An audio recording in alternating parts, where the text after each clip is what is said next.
era nasabadde abange nasobya bansonyiwe babaayo nange sirina grudge yonna ku muntu yenna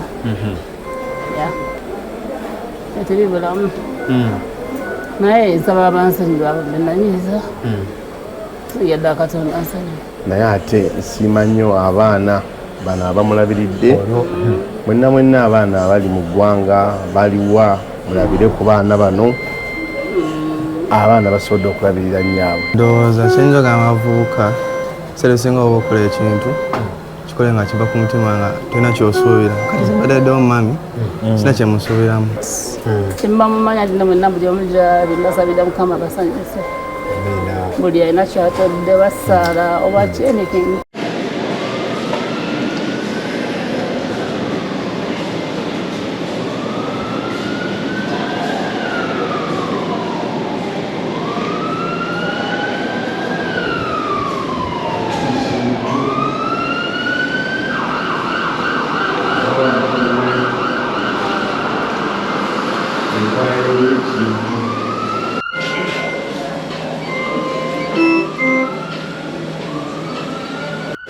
Have you had him talk to you? No, I didn't.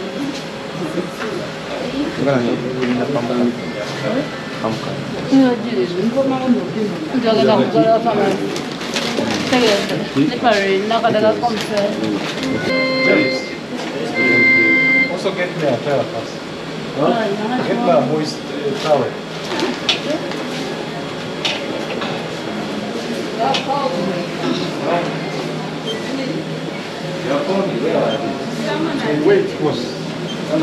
Assalamu alaikum wa rahmatullahi wa barakatuh.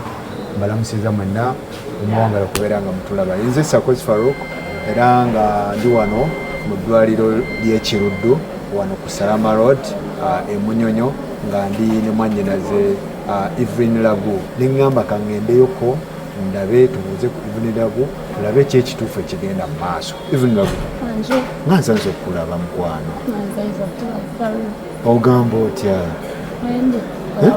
so kubuuze ku bantu munnange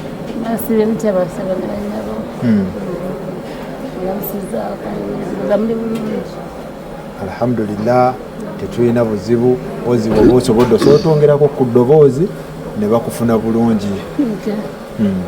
Evlyn Lagu embeera eri etya Eve? Mbeera eri awo 50-50 ngera bwolaba bulamu bwa byuma. Bw'otunuulira clip ebadde eri ku social media etiisa badde sikola dialysis naku nyingi which is bad. Nakola dialysis twice a week timbale maze almost a month asikola sana bitabuka watu kola kuba kufa. So that's what happened. Omuntu atamanyi dialysis oba otegeeza ki? Neshema tetukolera dialysis. Okay. Wano waliwo wenkolera dialysis bakonectinga ekyuma wano omusaayi negwena gweyoza neguddamu neguddamu. Kino ekyuma bakikolanga artificial kidney. Artificial kidney? Bakonectinga kuno kakwata ne ku body bakonectinga akantu ako kuzino wires zateka wano. Yes. Bateka wano wires but zino wires zade zayononika. Wali wakoma okukola nanitagempya wali wakomadde okukola dialysis? Really kigenda kukoza mwezi nga nawano wegiri wanonese naye tumaze okugula kapeti empya agenda gisaamu kati era nkola dialysis. Kati dialysis oba gikola emala bbanga ki ate okuddamu okukola ye otagikola ki ekiba kiddako omuntu atabimanyi? Nkola twice every week. Otagikola kufa.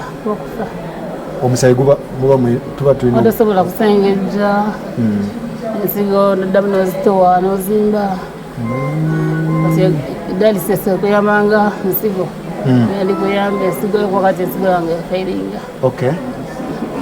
Kuba recently nawulirako nti mutabani we yali ayagalako ensigo mwamaliriza mutya? Nyampa tatawe nakinyama n'abawa nyembo mulala. Okay. Naye nekigaano ne bagamba military yange tesobola such an operation. It's a huge one for me. Ensigo wali ogifunye yo? Wali yampadde omulala. That's good. Naye byonna bino ebya Katonda. Tukkiriza nti nasobolera okuwonyera. Kubanga akyakola miracles. Yeah. So kati Evlyn omuntu akulabye obulabi leero ayinza okwagala okutegeera bulwadde ki obukuluma obuzze abasawo bwe bajja bakunnyonnyola obutuufu obukuluma. Ensigo yafeedinga. Ensigo bwefeedinga nenona ebintu bingi munda. Kati nenona amawuggwe nenona n'omutima. Awo tuli. N'omutima nagwo tegukuba bulungi. Gwazimba. Mutima bubi. Anyoga njogamba tazimba mutima. Evlyn totandika bintu byakusesa. Tozimba mutima. Ate tuli mu byakutozimba mutima. Byakatembera. Tuli mu bintu. Tulina kubeera mu nnaku ennyira tetulanako. I know, but nkwebaza okubeera nti oli mukyala mugumu ne mutabani wo okubanga abaddewo ebbanga lyonna. Batabani bange is not only one battle. Mbadde mmanyi oli ate ngeza okulaba n'oli. In fact ngenda yogerako naye. Bali basatu. Babeerawo bonna. Bonna gwabazaala oba just bano? Abalala babeerawo nekiyambako. Bakubeererawo. Oh, that's really good. So obulwadde buno bagamba nti weetaaga ssente nga mmeka? Kuba tuyinza okubeera wano nga waliyo omuntu agamba nti tutuyinza kumanya ngeri ebituufu kuba kati twali tulowooza kya transplant bagamba kiyinza omalawo bilioni nga 2.5. Transplant? Okukyusa ensigo? Ekigaana. So nyina kubeera ku machines kati paka kitegeeza buli wiiki kisone nnyo nkosa emitwalo 4. A week? Yeah. Buli wiiki olina okyusa? Mirundi 2. Mbeera wano 4 hours. Era kati bagenda kutuka mu kapeta mbeera wano kukyuma 4 hours. Nga seeki oba tolina kumove. You don't have to move. Kila obalaba bonna ebaji. Olina position emu. Paka sawa 4 eziggwako. Bakuzitako. Ndeeka. Bagamba ne woba okigendako tolya? Olya kulya bulungi. Bakukkiriza? So in fact olina okulya bulungi kuba kikuba amasannyalaze. Manyi mangi. Olina okukuta. Biki muli ebisinga kukaluubiriza kati essaawa zino mu mbeera eno? Akakasente because I've not been working for so long. Yeah. Myaka 3 ntudde but byonna nebaza Katonda nti abantu bambeereddewo from day one up to now tebakowanga. Simanyi nabembeebaza kuba simanyi ebyandibadde. Simanyi. Naye buli alina kyatedde essaala sente amabaddizeewo. Osiimye? Yeah. Abantu bambeereddewo Katonda yanasalawo. Era waliwo era nali siriiwo nendabya wali otegese event eyo netagenda bulungi. Osobola otubuulira what really happened, ki ekyaliwo ekituufu kuba event nawulira wali wakufunamu kasente kubeera nga ofacilitating obulwadde buno. What happened? Singa kati siri bubi nnyo bintu ebisinga kyabigamba bantu nemuna emukyala bayankwatibwa ki fitina simanyi kyenamukola kuba simumanyi sijja kulimba naye bagamba ye yagamba bugambi kyo tojja kubeerayo naye nga mali maze okugula buli kimu kyakyo anti nebufa bonna awo tuli. Ebyokulya biri bitya ku side yo like ayoke or just birala ebikuchallenginga mu bulamu? Kisinga babiŋŋaala naye bye banzikirizira ngezaako nendya naye nga si bye bingi ebyebintu bitona juice banzikiriza juice 2 zokka apple na watermelon fruits banzikirizayo nemu vegetables no kuba sikyasengejja. Alright. So bwe mbadde ngoberera jjane yeeno yonna ey'obulwadde ndabye nnyo mutabani wo nga yakubeerako all the time batabani bo. In fact nasookera n'oli omwana nga tulya nakasero Fred gwe mbadde mmanyi naye kati ngenza olaba nga ndabako abalala era abaana bato. Kino kitegeeza ki mu bulamu bwo? N'abantu abakulu gye bali. Nenze mbadde ndaba nnyo like mu kamera nga ndaba nnyo omwana oyo. He's my friend. Nja kugamba nti naye omala abantu tebeesigika mu nsi. Kati simanyi wakwesiga. Ge mazima kuba nagamba kola kino ngamba yali best friend wange. Naye nga challenge yampadde omwana oyo. Simanyi mukama amwagale. Amuwa byasinga okwagala. Kyenyinza okugamba.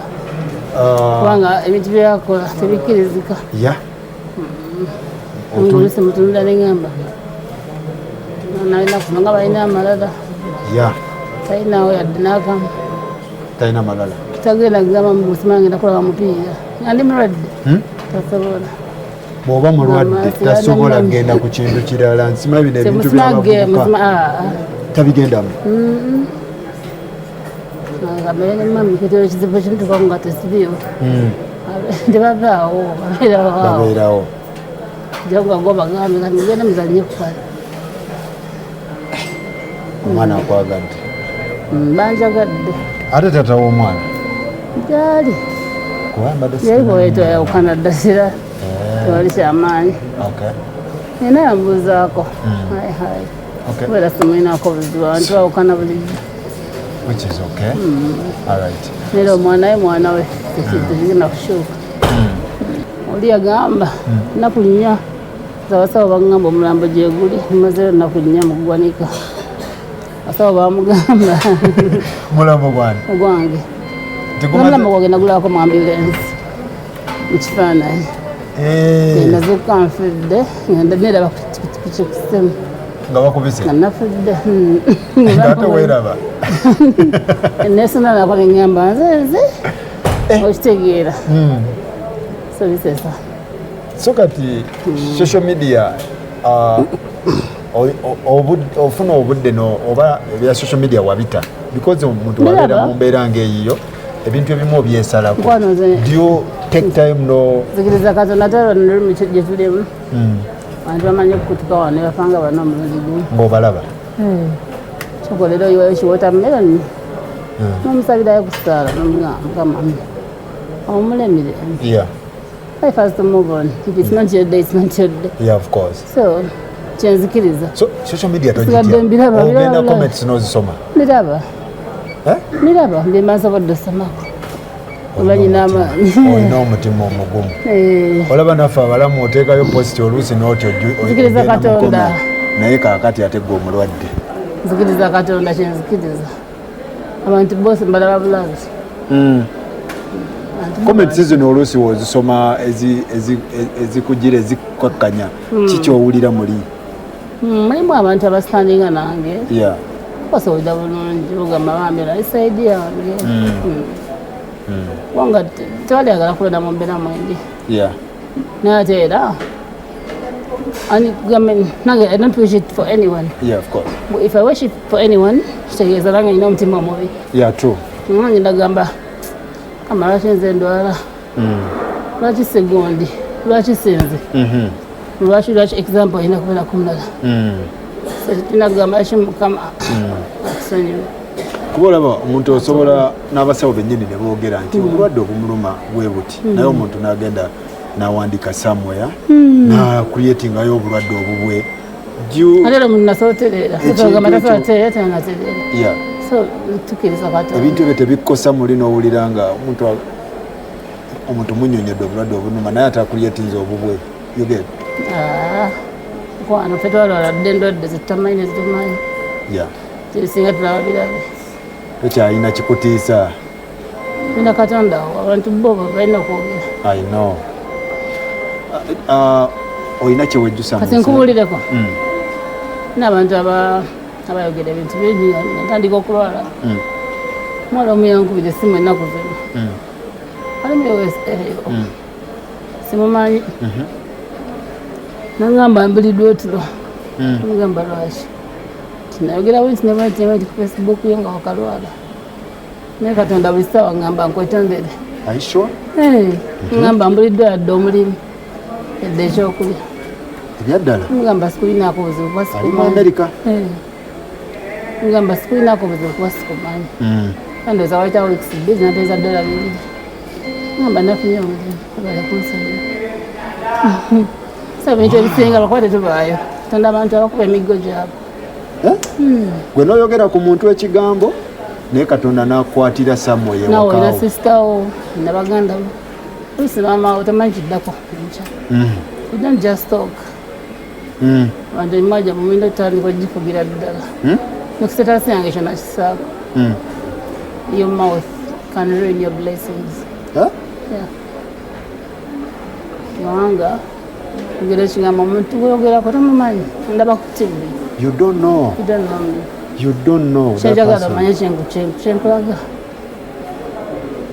kyomugambye kitwale naye ate tokulyetinga kirala because Katonda ajja kukupanishinga ebigambo batamanyi atusalira emisango nti esinga babirekere Katonda emanyi lwaki abikola. That is true. Nga tumaliriza Eve olina kyewejjusa mu nsi eno? Of course oba kono byewejjusa we're all sinners era nasaba ddala nabbe nasobya bansonyiwe babaayo nange sirina grudge yonna ku muntu yenna. Of course teribulayo kuba ali mukazi mukulu namabeere abiri. Of course. I know. So teribulamu naye nsaba abansonyiwa abo benanyiiza yadde Katonda ansonyiwa. That is good. So waliwo mukwano gwange bamuyita mukyala mutaawe abeerera New Jersey yabadde ampadde contribution yo ntonotono njikuleetere njikuwa yalaba akatambiko kamutamuyisa bulungi takumanyi naawe olaga tomumanyi nga tomulabangako naye just nga womanyi ensi bwetyo bweri. Waliwo omukyala mutya Piisi mukyala Piisi yangulira kapeta Piisi alimu America oba Piisi kwagala she's a pastor. Naye mwebazaako bangi omanyi batwadde bangi abanyambi but right now mwebale nnyo mwena bafuddeyo.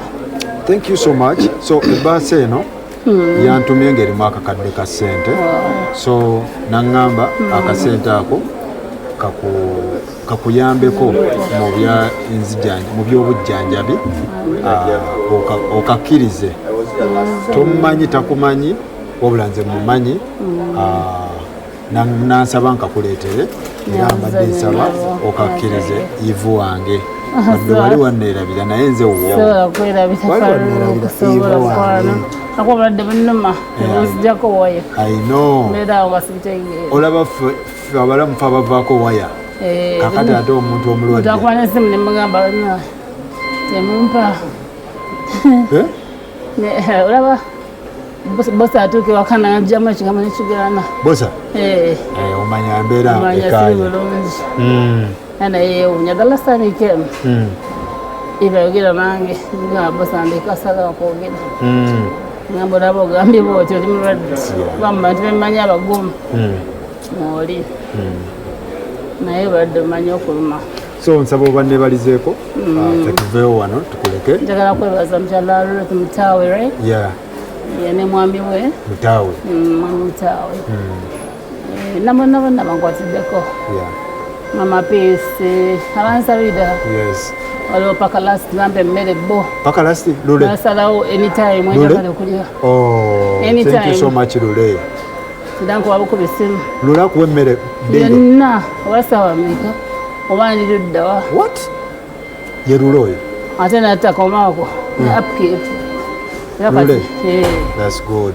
nakati nadde nyigira waliwo akayimba abantu kebazimbidde awo kanimulwadde nayengiddemu wavuddewo wano wazzeewa era lule yansasulidde amasannyalaze ewa bayitawo bujuuko wazze bujuuko buli lwansanga upkeep lule waliwo mwami Innocent Kawoya wa High People Music Awards oyo buli wiiki alina kumpeeza upkeep naye Ivo ina emikwano abantu bakwagadde Ivo nkubuulira amazima batono nnyo abantu be bakoledde ekintu abantu kye bakoledde nze nkubuulidde abantu abasinga babakoowa mu speed eyawaggulu naye abantu bakubeereddewo Ivo nnyo simanyi nawe mbeebaza nnyo ate bangi gamba simanyi oba ngenda kukola keeki nga nene nnyo simanyi I don't know but kimba mumanya nti namwenna buli omu gyali mbasabira Mukama basanyuse buli alina kyatodde basaala oba anything. Okay. So your last advice yo eri abantu bonna bavubuka si baana si bakulu si baki advice yo nga gwe nnyo Katonda nnyo Katonda nyinza okugamba tya Katonda nnyo Katonda nti yasobola okukola bizibu ddala Katonda wamaanyi zaina ebintu testimonies zampadde nga nina wansi awo ate tosobola bikkiriza naye okubazikiriza nti Katonda waali asobola yasobola Katonda gyali yekka yasobola tewali mulala asobola era manyi n'okumponya ajja kumponya olaba kati twogera wetuti kitegeeza waliwo progress. Amina. So mwebale nnyo mwebale ddala bwe tubadde tuli wano Kiruddu okuyingira maidia wano mu Kiruddu. It is not easy, it is a process. Naye Mukama wa amaanyi era nga Ivo wagambye tugezezzaako okujja ne tubeera ne muganange Muzeeyi Masembe awo ali nnyo ne Muzeeyi Mawa Evlyn abane discipline. Tewagambye bangambye ebirala discipline bangambye yasinga sibale na discipline bale bagenda gamba naye basawo bange bonna mbasama ekitiibwa abalwadde bannange so alright discipline kikulu. Okay, kangene njogereko ne Fred katono nnyo mama omwe bali kujja kundabako Muzeeyi Mawa omumanyi Muzeeyi Mawa wuuyo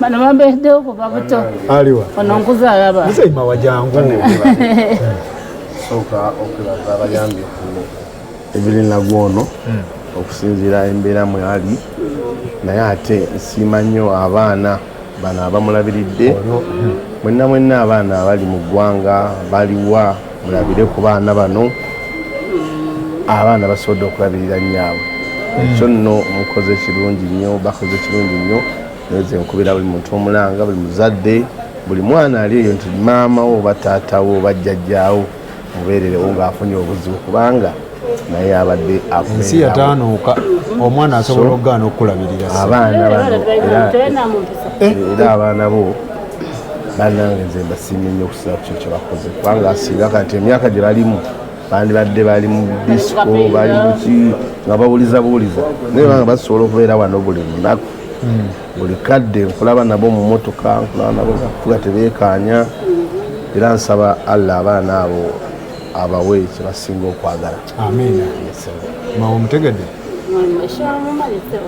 yali mu Eagles omujjukidde Fred sokojje katono Muzeeyi Mawa ndowotuviira omwana oli bamuyita Isaac Fred mwana we best friend wa Fred aliwa aliwo oli bambi that's good mukwano gwono that's really good bambi era oli watabeera oli abeerawo sure this is good Fred ogamba otya gendi bulungi bali kubeererawo mami yongera ku ddoboozi gendi bulungi mpozi oli otya muganda wange ndi bulungi bali kubeererawo mami kale wambe soka weyanjule gwani ampita Fred Kasavo ndi mtabani wa mchala Evlyn Lagu Evlyn Love Evlyn Love oba bonna goma Evlyn Love fetuliwa Evlyn Lagu nenga Same person. Yes, same person. Okay. Yes. Owulira otya kati embeera etereddemu oba okusinziira kubanze nalabye katambi kali ne kantiisa nnyo kati gwa yakalabye kali yabaddewo kali ne wano waali embeera eri eti ey'obulwadde embeera y'obulwadde bw'ensigo osobola kugamba nti eteredde kuba babeera on and off but so there are some good days whatever enaku ennungi oba enaku embi so kati zino zezimu maybe kwezi ennaku ezitali mbi nnyo gambe ezitali mbi nnyo naye wabeera n'ennaku embi ate nnyo kati nga bali bamusangira ze ennaku embi ennyo kati nga bwe tuli kati ze ennaku ezitali mbi so osobola kugamba nti ali bulungi naye sinsobola kugamba nti wabeerawo ennaku embi n'ennaku ennungi. What has been your biggest challenge towards your mom? Challenge as a youth, challenge yo ogisanze mu byonna byo okulabirira maama wano obuzibu bw'obusanzeewa ddala nga ggwe omwana? Baziko challenge gye nafuna just kuva ku ssomero n'okweraliikirira kale ng'omuvubuka n'ogamba kati oba nafuna emirimu webityo but beside that tewali challenge ndala kuba by getting out of school bankatize chances zange of opportunity ate siri athlete oba siri entertainer oba ngenda genda nyimbe oba ngenda genda nsamba omupiira so just kyekinendaliikiriza ekyo nti will I find opportunity ekitegeera okusoma wakuta? Yes. Tokyasoma? Yes. Your main job kati kulabirira mami? Yes. Tokyasoma? Obadde mu class ki? Nakuma form 4. Form 4? Yes, long time. No cutting off? Yes. Strictly kulabirira mami? Yes. Thank you so much. Okay. This is tomanyi mulimu gwokola. This is so big. Abaana basinga in fact ningambye muzeeyi Mawoyo ensi ezimu zaavaamu dde obuntu bulamu bulimu mu nsi ntono n'abantu batono. Abantu abasinga wawulira nti mami mulwadde abasinga beeyongerayo ekitegeera n'alinda bulinzi mami kufa. Thank you so much. Okweraliikirira nti opportunity oba oba nafuna emirimu ebityo oba nafuna businesses biki at the end of the day we come back to the same place. Kuba nawulira recently nti wali osazeewo wa maama w'ensigo. Yes. Obuvumu wali obugyewa like why? And why you? Tekyali buvumu kuba okay, it seemed obvious to me kyali obvious nti omwana yena asobola okwaki mama w'ensigo. Yeah. I think it's buli omu abatu bakitwala.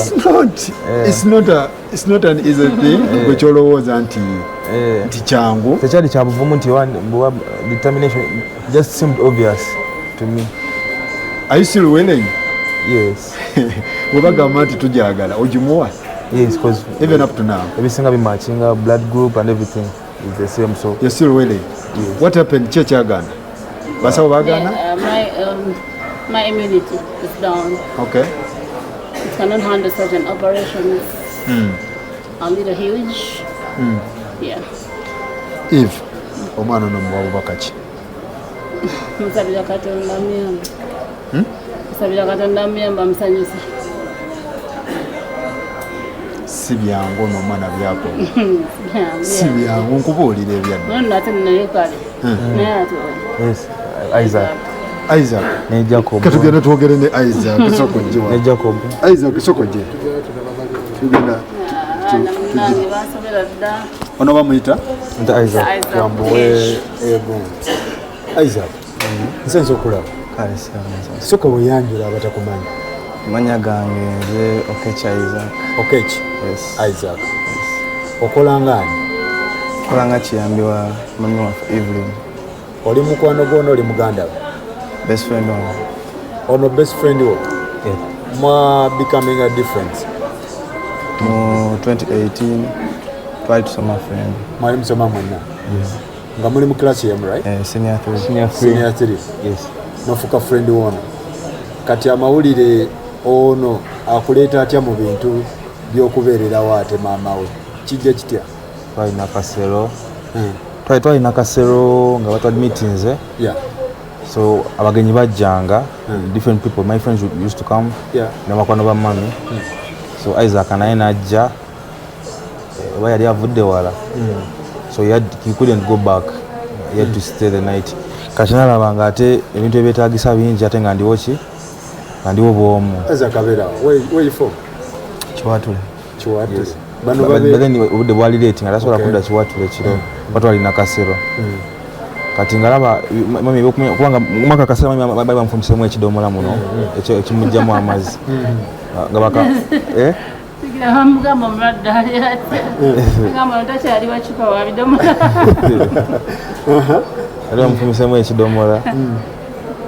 Kati nga wakutambuza juka abasesema abakolola kati nga beetagisa omuyambako bingi ate nga ndiwo bw'omu.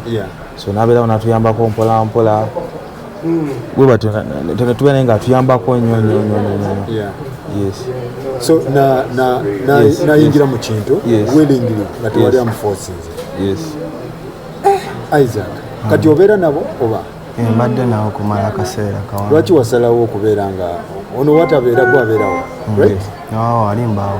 Newaba waali? Tubeerawo ffembi. Kati ewammwe ate gwe wabagamba otya? Nasaba maama wange ne mugamba nje ndabire mami waffe engeri gyali obubi ennyo. Katono yali yekka ate nga tetulina kiyambi. Nakanze nyambingako ku Fred emirimu okutwalanga mami mu ddwaliro omuvuga byonna. So she became our responsibility. Ye mami akikkiriza maama wange. Bino bikola tosasulwa tokola ki? Just as a friend. Yeah, doing this voluntarily.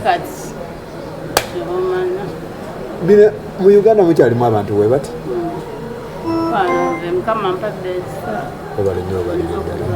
Challenge kizosanze mu situation eno gy'olimu era byakuyiga ki by'ofune mu mbeera eno gy'olimu? Challenge zensanze oluusi waliwo embeera weetabukaye nga mami talinga waali womulaba kati ng'ali bubi obulwadde bukyuka tayinza obeera obulungi leero ne kati ayinza obeera obulungi then the next hour beera nemutabukako tassa bulungi kituluma kituluma oluusi kano akantu kaziba nga noteekamu akalala ate operation emuluma ate kasi tayimuluma bikyukamu kati ebitunyigiriza ndowooza ebisinga kisinga otunyigiriza ate abamini abawo ebiso akwerawo ebiso engeri gyali omuladde oba okitegeera obulumi buba muluma bwavaako gwe tovaako asigalako. Okay, so bubaka ki bwoyinza owa bavubuka igwe bwoyinza owa abavubuka naawe bwoyinza owa abavubuka abali eyo abavubuka abasinga baleaga nze maama tombuulira nze maama tombuulira mwana wa maama tombuulira nsooka oba ene nze ndowooza kyenjoga abavubuka sere singa oba okola ekintu kikole nga kiva ku mutima nga tolina kyosuubira kati badaddewo mami sina kyemusuubiramu just njagala abeere bulungi essanyu lyange njagala kubeerawo ne muganda wange Fred muyambeko kikiva wano eno sina kyemusuubiramu bwoba mami alimpa ssente oba ki wali kufunira omirimu oba nedda ntiwana mufuna connections. I just want her to be fine with my brother. Okay.